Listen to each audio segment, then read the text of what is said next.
Hi, I am Dr. Thekkarath Matthew, author of the book Joshua, The Odyssey of an Ordinary Man.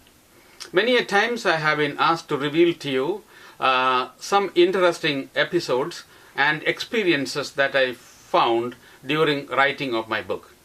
Today I am going to reveal to you a very interesting story that I found in the Old Testament and its exact DNA match in other civilizations.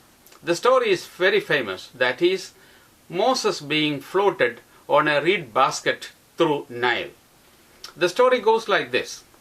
The Jews in Egypt multiplied in great numbers, and Pharaoh got scared about it.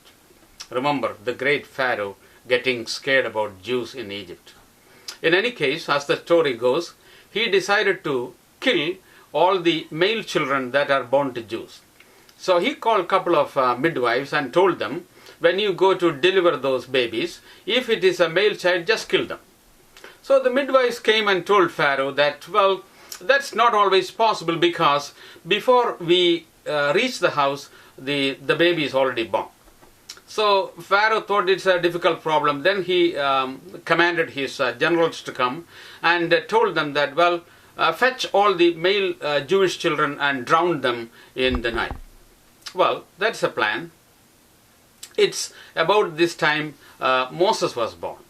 Moses' mother hid him out of the eyesight of the soldiers.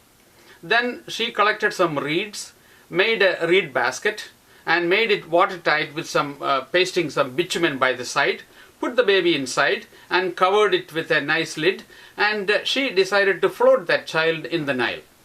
So she floated the child.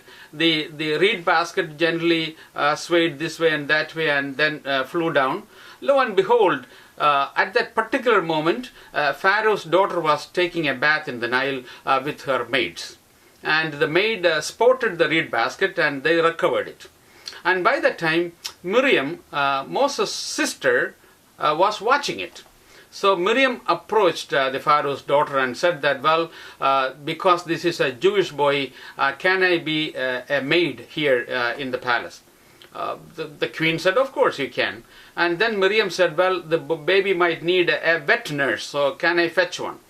Yeah, she fetched Moses' mother, and she comes to the palace, and Moses grows in the palace in grace and fame and becomes a great hero.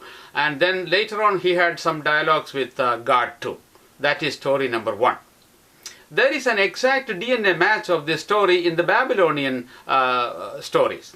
But the Babylonian history happened approximately 1,200 years before the Moses story. The story goes like this.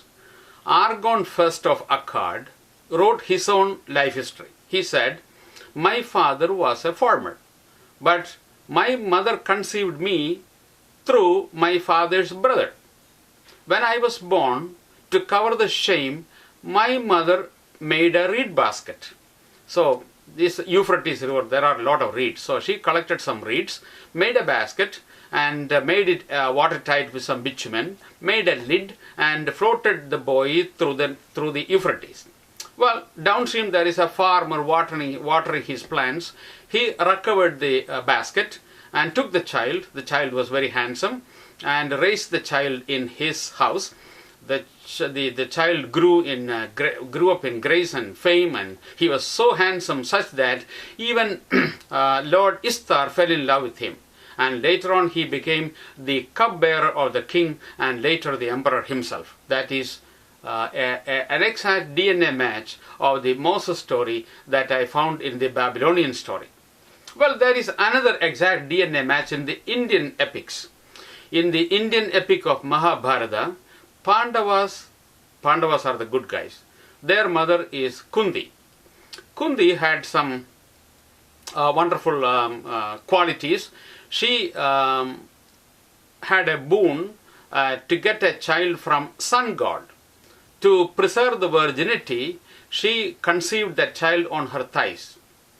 After all this pain, when the child came, she felt shame and decided to float the child in the Ganges. So she again looked for reeds, just like they did in Egypt and in Euphrates. She collected the reeds, made a reed basket, and made it watertight with bitumen and whatever paste and glue they can find, and floated the child through Ganges. Lo and behold, downstream there is a Sudra watering the plant. The Sudra recovered the boy, and the boy had ornaments when he was born, earrings and chains and all. The boy grew up in name and fame and became the great hero Karnan in the Hindu epics.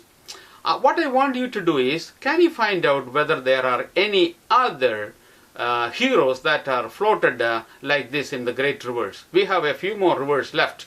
The Yangtze River and the Yellow River in China, and many rivers in South America. If you find one, contact me through my website www.joshuatheodyssey.com, and also refer to my book Joshua the Odyssey of an Ordinary Man for a lot more interesting anecdotes.